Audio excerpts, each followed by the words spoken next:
История семейства Toyota Land Cruiser насчитывает уже более 70 лет. За это время легендарный внедорожник прошел путь от сурового утилитарного покорителя бездорожья до настоящей автомобильной иконы, вокруг которой выросло огромное мировое сообщество фанатов.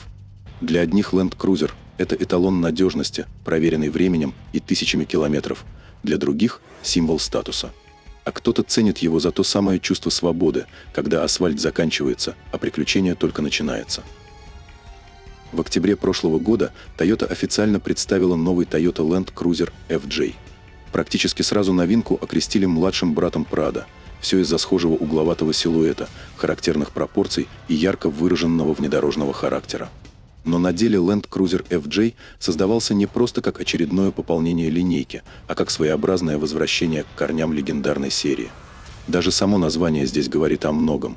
Индекс FJ явно вызывает ассоциации с культовым Toyota BJ 1951 года, с которого началась история Land Cruiser. Затем с легендарным FJ40 и харизматичным FJ Cruiser, который поклонники марки вспоминают до сих пор, несмотря на завершение производства еще в 2014 году. Интересно, что всего через несколько месяцев после дебюта этот автомобиль перестал быть просто громкой премьерой и довольно быстро добрался до серийного рынка. Сначала модель появилась в Таиланде, а теперь официально стартовала и в родной Японии. И самое любопытное, самый компактный представитель семейства Land Cruiser там оценили примерно в $28,5 тысяч. Причем новинка даже не пытается играть роль очередного городского кроссовера. В основе лежит модернизированная платформа серии IMV, именно та архитектура, которую использует Toyota Hilux Champ. А рамная конструкция здесь выглядит не как красивый маркетинговый элемент, а как вполне серьезная заявка на настоящий внедорожный характер. Но главный вопрос по-прежнему остается без окончательного ответа. Что же на самом деле представляет собой новый Toyota Land Cruiser FJ? Это очередная современная интерпретация легендарного внедорожника, адаптированная под требования сегодняшнего рынка. Или все-таки попытка сохранить настоящий характер классических рамных покорителей бездорожья в эпоху, когда автомобили все сильнее превращаются в универсальный городской транспорт? Давайте разберемся, какую философию Toyota вложила в эту модель. Несмотря на полноценный внедорожный формат, Land Cruiser FJ оказался довольно компактным. Это самый маленький представитель актуальной линейки Land Cruiser. Его длина составляет 4575 мм, ширина 1855, высота 1960, а колесная база достигает 2580 мм. Для сравнения, новый Prado оказался почти на 30 см длиннее. Зато FJ выигрывает по высоте, он выше на 9 см, благодаря чему автомобиль получил брутальный кубический силуэт и выглядит как маленький покоритель бездорожья. Новинка сделана в духе ретро-футуризма. Квадратные формы, грубый некрашенный пластик по периметру и почти вертикальные стекла сразу отсылают к классическим Land Cruiser. Но за внешней ностальгией скрывается серьезная техника. Рамная лестничная платформа, укороченная база и усиленные распорки для большей жесткости и стабильности вне асфальта. Кузов выполнен из высокопрочной стали, а дополнительные точки сварки в районе днища снизили вибрации и сделали езду заметно комфортнее. Спереди здесь применяется двухрычажная подвеска. Сзади установлена жесткая четырехрычажная схема с поперечными тягами. С геометрией для бездорожья здесь тоже полный порядок. FJ получил 18-дюймовые колеса, дорожный просвет около 230 мм, а углы въезда и съезда составляют 30 и 38 градусов, показатели, которых с запасом хватает для серьезных вылазок вне асфальта. И при этом автомобиль остается удивительно удобным. Радиус разворота всего 5,5 метра делает его очень маневренным как на тесных лесных тропах, так и в плотном городском потоке.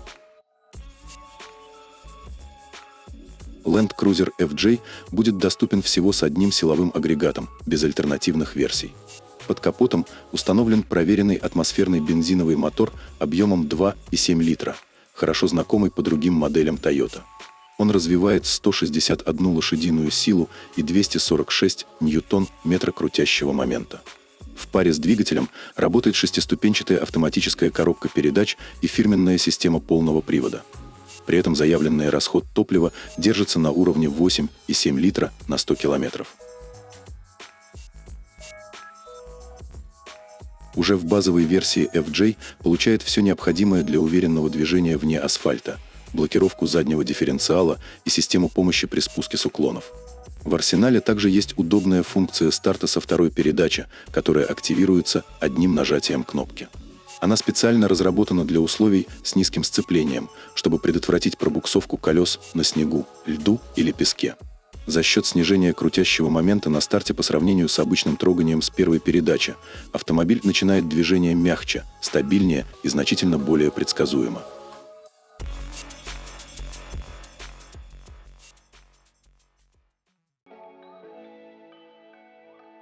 Салон FJ продолжает философию старших моделей Toyota. Здесь все подчинено практичности и функциональности, без попыток играть в излишнюю роскошь или показной премиум. Перед водителем установлен классический трехспицевой руль с удобными физическими кнопками. За ним компактная 7-дюймовая цифровая приборная панель, аккуратно утопленная под защитным козырьком, что улучшает читаемость при ярком свете. По центру размещен 12- и 3-дюймовый экран мультимедийной системы, но Toyota сознательно не ушла в тотальный сенсор. Ниже дисплея сохранен отдельный блок с физическими клавишами и поворотными регуляторами климат-контроля. Оснащение здесь вполне на современном уровне. Есть подогрев руля и передних сидений, двухзонный климат-контроль, а также система кругового обзора, которая особенно пригодится и на тесных парковках, и на узких лесных тропах, где важно видеть каждую деталь вокруг автомобиля. Интерьер предлагается в единственном исполнении, с черной отделкой и сиденьями из искусственной кожи.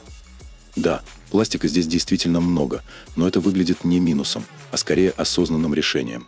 Жесткие, легко очищаемые материалы для такого внедорожника логичнее премиального декора. Салон спокойно переносит грязь, песок и активную эксплуатацию без лишних переживаний. Центральная консоль выполнена массивно и функционально. Крупный селектор автомата и блок переключателей внедорожных режимов сразу задают правильный тон, подчеркивая, что этот автомобиль создавался не только для асфальта, но и для серьезных вылазок за его пределы. На втором ряду здесь не стоит ожидать рекордного простора, но Toyota компенсирует это продуманной универсальностью салона. Сиденья двигаются продольно, а угол наклона спинок легко регулируется, позволяя быстро менять баланс между комфортом пассажиров и полезным объемом багажного отделения. Под конкретную поездку или задачу сам багажник предлагает внушительные 795 литров, а при сложенных задних сиденьях пространство раскрывается до 1607, превращаясь в полноценную грузовую площадку. Отдельного интереса заслуживают внутренние панели на двери багажника с продуманной системой креплений. Они позволяют надежно фиксировать инструменты, туристическое снаряжение или сумки, чтобы все оставалось на своих местах даже в движении. Про безопасность тоже не забыли. Land Cruiser FJ оснащается полноценным комплексом Toyota Safety Sense.